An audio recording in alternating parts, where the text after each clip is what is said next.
Hey everybody out there, my name is Dragnix, and this is Skyhill. You're probably wondering why I'm using the word preview. I've never used that word before, and why there's not a description to the Steam store page in the description below. Well, that's because this is the first for this channel. I'm taking a look at a game that comes out in a couple of months. I took a look at the press release over at Games Press, and noticed that there were some preview keys that could be requested, and Skyhill is a game by Mandragora, as well as published by Daedalic Entertainment, and it's a roguelike survival game with crafting mechanics, some questing, and randomly generated levels. And so this is a preview for you guys for this game that comes out in a couple of months. So we're gonna get right into it. And of course, before I begin this sort of preview, I want to make sure you guys know I'm not sure if I really need to do this, but I got this key from the developer because, well, guess what? This game hasn't come out yet. There's not really another way to get it. Alright, so we are going to play on the normal difficulty. Before you begin each session, you can choose a perk. Two of them, active and passive. Now, you start off with no perks, and as you get deeper and deeper into the sort of hotel in question, you will be able to unlock more. Now, I choose not to choose a passive perk. The passive perks have benefits and negatives against them, and I want to sort of play in a sort of basic form at this point. A lot of them have different abilities, like I can eat spoiled food, but if I get hungry, I'm going to take a lot more damage. And as I go along, I'll explain the mechanics and tell you guys exactly what I see as good and bad about the game at this point. Now, again, this is a beta version, so there are going to be problems that we're going to run across at this point. Again, this is a preview event, so expect to see a little bit of weirdness. I have seen a little bit of bugs that I'm going to report to Mandragora at this point, but the game runs relatively well at this point. Now, there will be things that I recommend, of course. So this is Skyhill, and our hero there, basically, he needs to find a way to get out of this hotel. And how he's going to do that is he's going to go down the stairs and find items within these rooms to help defend himself with. Like, for example, that knife. And so I'm going to immediately equip the knife in my hand. Now, you're going to run across monsters, and this is not your typical horror game. This is sort of a horror setting, but you're not going to get jump scares or anything like that. There are monsters, of course, but you're not going to go for the sort of Silent Hill type or, Outlast type of thing. Now, you can find a lot of equipment, and these hallways are randomly generated, and there are a variety of them in terms of different items I can find, different things I can find, different layouts. Some of them will be good for you. One run in particular, I was able to get like a full health pack, a nice weapon right away. Other one, I had to punch an enemy to death because I couldn't find a weapon in time. So each room that I go into is a risk, and in this case, I was able to find an enemy.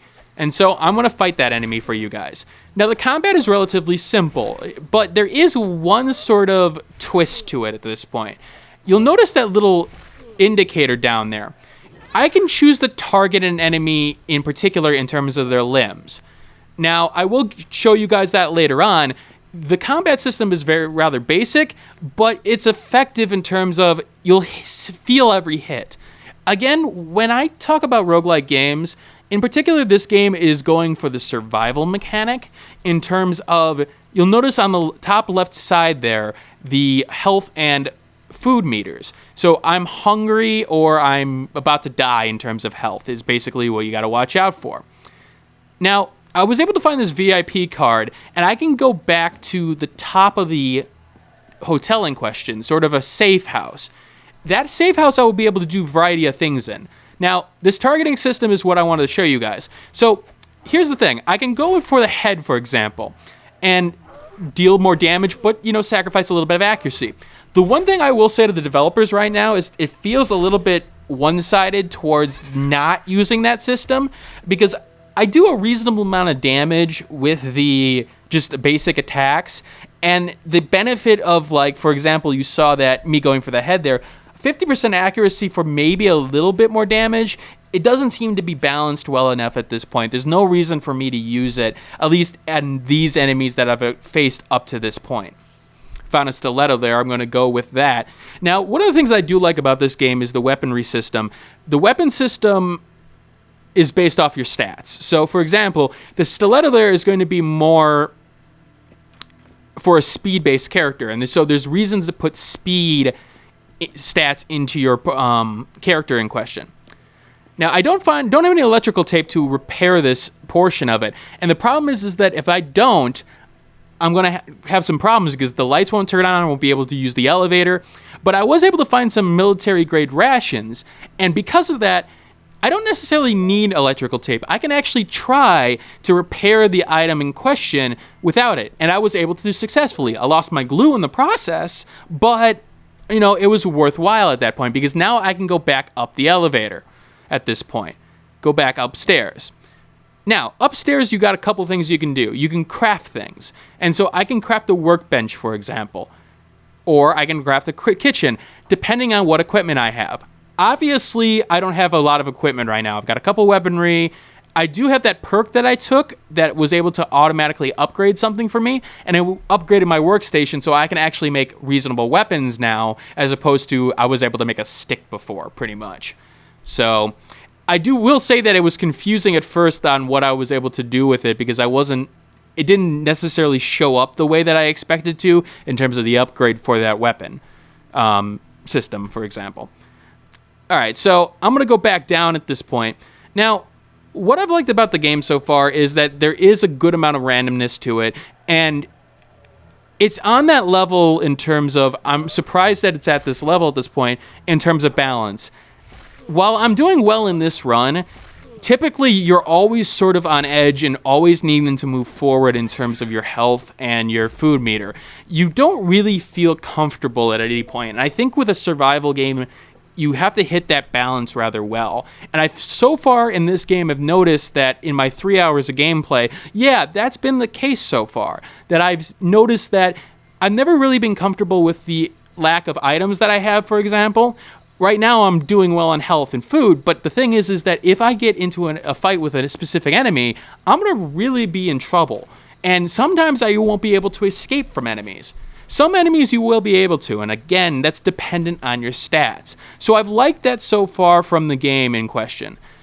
Now, one thing I will say is that the items can feel very, very much luck-based. And yeah, you're going to have that kind of element in a roguelike game such as this. The fact is that you may not be able to get items that you really, really need at any point.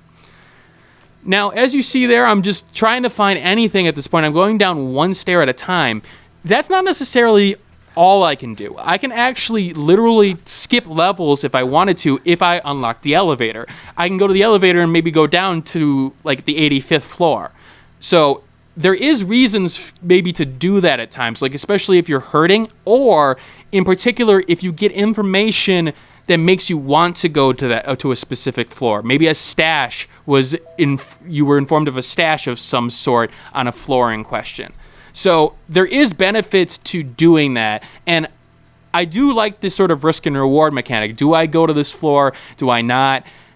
Now, the risk and reward mechanics are sort of hit and miss, though. The thing is that when you run into enemies, if you get first draw, for example, you don't have to fight them. That's the thing. If you're the first one to act, you can just leave the room. And that's sort of funny because then the enemy just sort of sits there.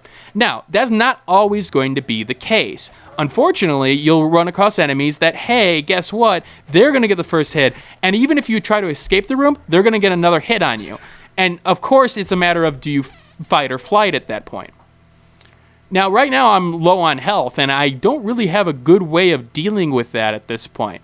I'm going to go back up to the VIP and sort of rest up at this point. I can sleep in my bed on the top. There are some catches to that. I don't gain a lot of health, but I will gain some. But things can happen during the night, and part of the fact is that you need to sort of up your door's defense to see if whether or not, a monster tries to break through. And that's going to affect, how much health you're going to recover, how much sleep you got, etc., etc. I'm trying to build a Psy here, but I'm not able to. I'm trying to figure out exactly what I need to build, and that's one of the things I would suggest for the developers.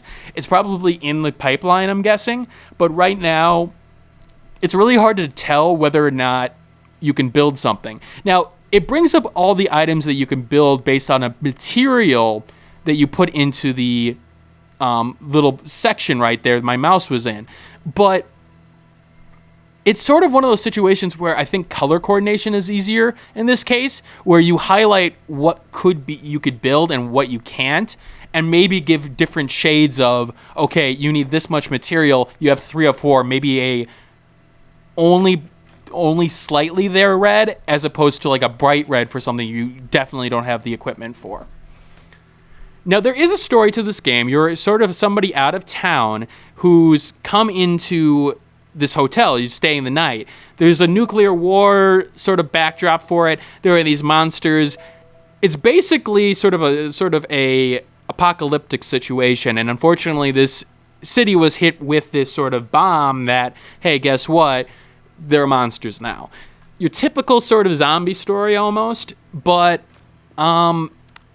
it does work. I will say that the notes that you find are a little bit interesting. They're sort of cliche, and I would like to see a little bit more of them. I'm assuming there are going to be more of them, but there was 1 or 2 where that I was like, okay, that's sort of cool.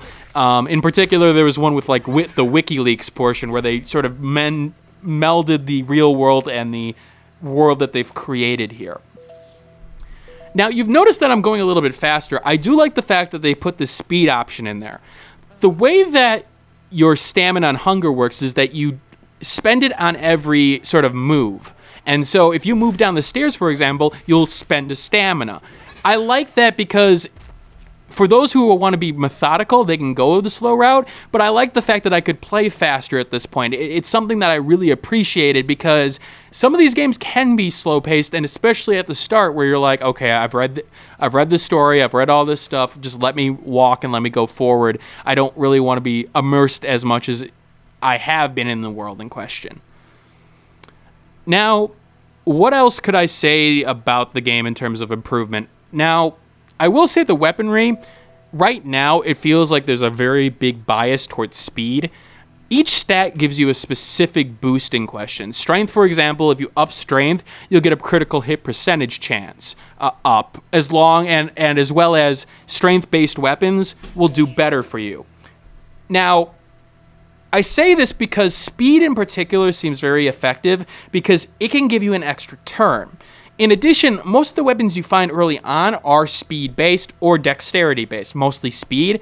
I think that may need to be worked on as things go along. Most of the weapons I've found actually have some sort of element of speed to them, and I've found that in essence, you really want to put a bunch of points in the speed and a bunch of points in the accuracy too, because you don't want to be missing that much. Dexterity is a little bit down there, but I put some in there because of the crowbar. I do like the weapon system where you can use any weapon you find, but the thing is that in order to really bring out the weapon's strengths, you actually have to have a certain stat bonus. It's not a requirement, but it's more so you want to use this crowbar effectively, you need to have a certain dexterity and strength to it. And I like that more than anything else because there's a reason to keep the weapon around, but then there's a reason to keep the weapon around and maybe influence your stats later on. I do like some of the additions that they've put into the game, like the sort of spoiled food. It does feel realistic in terms of the way they went about things. So, like, you can find spoiled food and you can eat it. You have a percentage chance of actually getting the benefit from the food, but you also have the percentage chance of actually poisoning yourself. And again, with the way the systems work in this game, there are reasons that you're going to have to eat that spoiled food because you may not find anything else. I really have to commend the game's balance on this so far, and I'm actually rather surprised. I know I mentioned this earlier, but I want to reiterate this. Games like this are very hard to balance in terms of that sort of sweet spot of challenge versus just unforgivableness. Like, you want roguelikes to be hard, but you also want them to be hard and feel like they're under your control. This game has been in that balance right now, and I do like the fact that the game is pushing me forward, but it's pushing me forward and I feel like I'm actually in control as opposed to it just shoving me out the door. Now, the game doesn't come out for a couple of months, and so obviously what you're seeing here, the graphics, it's got this sort of weird comic, I don't know how to describe this art style. It's a little bit, I'm not sure what the word I'm looking for is. It's a little bit dull in terms of like some of the sharp imagery that you would hope to expect. But as an aesthetic, it can work for some people. It's not my cup of tea, personally, but I definitely see the appeal of it. You're not going to buy this game for its sound design nor for its artistic ability. You're going to play for the survival in terms of the roguelike mechanics, and so far I've really appreciated what they've done with this here. Now, as you saw there, I took the elevator down so that I went down to a lower floor at this point and actually worked my way back up because I forgot what floor I was on. I do wish it would sort of give you the last floor that you came from in terms of the elevator so that you know where to sort of hit next. Other than that, I've liked what I've seen out of Skyhill so far. Again, I would like some more complicated mechanics. I can see this starting to wear over time, especially because at the start it does feel samey in terms of the sort of necessary speed that you need and your sort of scramble for food and health-related items. But overall, this has given me a good promise in terms of what this game's future could be in the industry, and I am looking forward to see what Mandragora does bring to the table in terms of additional mechanics or just amplifying what's here. All right, this is Dragnix signing out. I hope you guys enjoyed what you saw in Skyhill. Let me know what you think of the game and what you think could be improved or not improved, or any questions that you have in the comments below. And I'll pass them along to the guys over at Mandragora and Daedalic, indicating what I thought of the game in addition to what you guys think of the game. Again, like, comment, subscribe, all that jazz, and I will see you all later. Hey everybody, thanks for watching. If you like this content and want to see more of it, you may want to hit that subscribe button on the left-hand side. If you like this video and want to see more of this content, take a look at this video on the left-hand side as well. And if you missed my last video, take a look at the right-hand side. Once again, thanks for watching, and keep on gaming.